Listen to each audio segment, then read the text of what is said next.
Taurus, hi! Welcome to Mr. Queen PH at ito ang inyong energy update for January 16 to 31, 2025. So if you're interested in private readings, meron tayong link sa description at sa pinned comment. Pakicheck nyo lang information kung paano mag-book for a private reading. And please subscribe to our channel to show your support.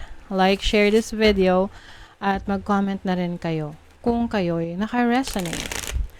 Ayan. And thank you sa mga hindi nagsiskip ng ads. It really means a lot. Okay. Taurus, let's see. Second half ng January.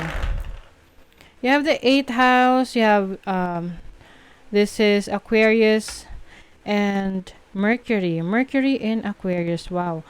So, marami kang mga creative ideas, no? Ito yung ideas na parang ang hirap niyang simulan.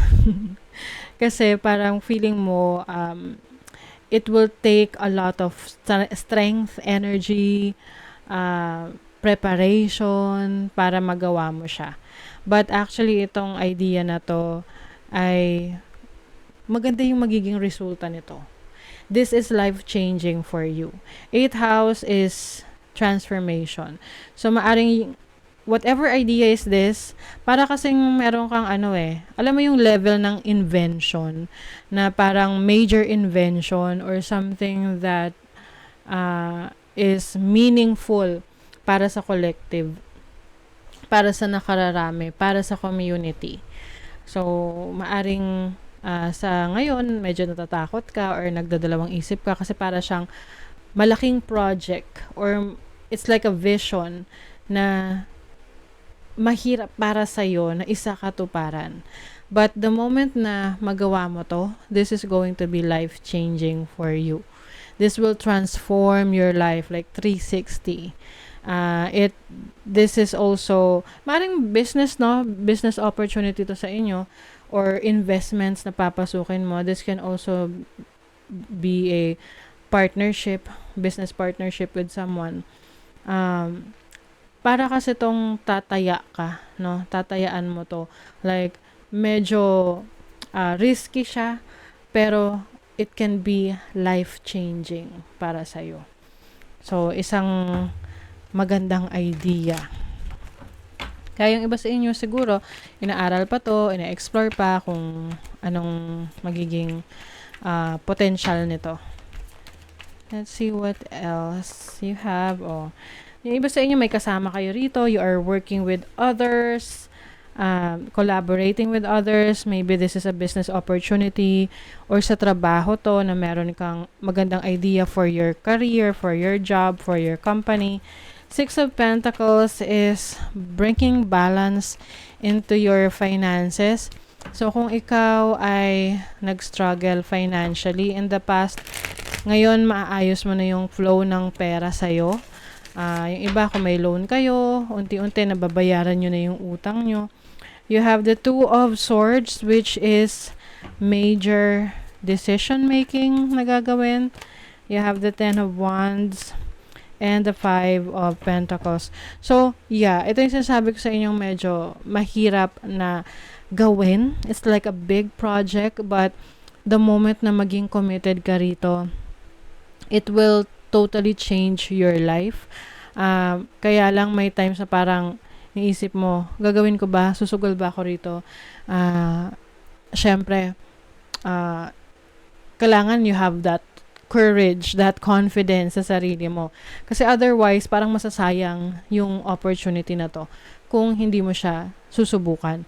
So, syempre, itong message na to ay para dun sa mga nakaka-resonate sa sitwasyon. If you are in this situation, this is a big decision para sa'yo. Kaya, I understand kung hindi ka pa talaga makapag-decide. Kasi, this is something major sa buhay mo.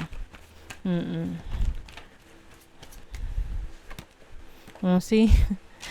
Transforming. Life-changing for you. Parang meron ka kasing gustong bitawan para mag-focus dito, which is somehow parang risky, no? But kung buo yung loob mo, walang makakapigil sa'yo eh. Kailangan dito buo ang loob at tapang at tao. Okay, let's see what else, Taurus. You have the moon in Sagittarius in the 9th house. Yes, this is positive energy for you. Very optimistic, no? Positibong pananaw mo. Dito sa gusto mong i-explore, pag-aralan. You have moon in Taurus in the 2nd house. Wow, exaltation. So, there is something na darating sa'yo, like a very big opportunity na kailangan mo lang mag-decide kung gagawin mo talaga. Okay? So, whatever that is, ikaw nakakaalam niyan, I see na this will bring you financial opportunities. You have Mercury in Leo in the 5th house. Maaring merong mga tao na will try to, kontrolin or pigilan yung mga gusto mong gawin. But, kung talagang desidido ka dyan, hindi ka pa rin naman mapipigilan eh. Oo. Some people might create some issue or, conflict within your decisions, yung mga kino-consider mo. But at the end of the day, it is you. Ikaw yung magde-decide. You have Mercury in Capricorn in the 10th house. Mercury is your learning abilities. So, kung focus ka sa career path mo, you are going to be willing to learn at alam mo kung ano yung pinapasok mo na trabaho, business, career. You can never go wrong with this, no? So, magiging madali lang sa'yo na mag-adapt or magiging madali rin sa'yo na mag-adjust dito sa pagbabago na gagawin mo. Kailangan muna rito makapag-desisyon ka kung buo ang loob mo. Yes. You have harmony and let it flow. Parang let it flow. Let it flow. The universe says, go with the flow. Things may not go according to your plans, but there is something better for you to come. Just let it be. So, ito yung mga signs niyan eh. Kung you are taking action towards it at nakikita mo na walang nagiging balakid, so ibig sabihin you are on the right track.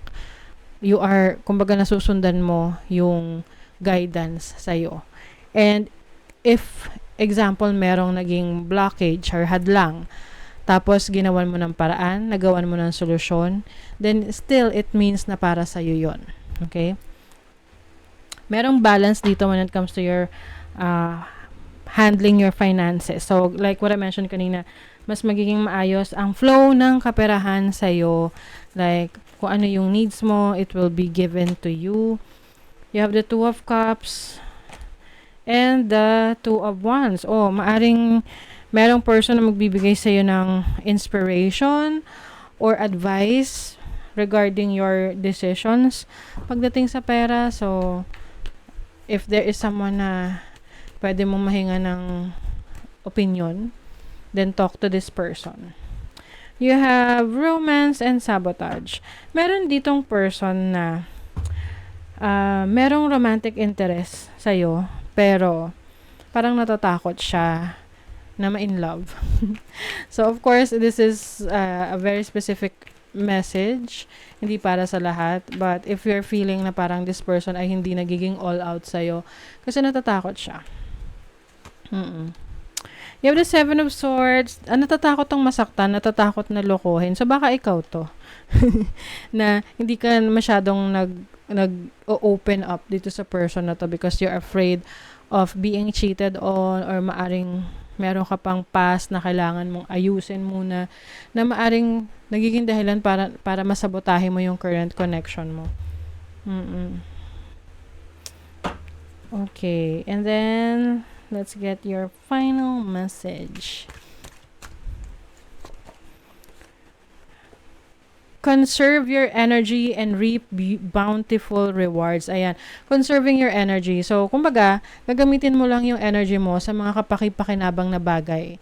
Kasi it will be rewarding sa'yo. So, iiwasan mo yung magsayang ng oras, ng panahon, ng effort sa mga bagay or tao, sitwasyon na alam mong wala ka namang mahihita. Okay? So, you will focus on what's in it for you, no? Kung ano yung beneficial for you. And wala namang masama doon kasi syempre, we want na maggamit natin, ma-utilize natin yung energy, time, effort natin na in a most rewarding way, 'di ba? So that is your reading, Taurus. Thank you so much. See you again.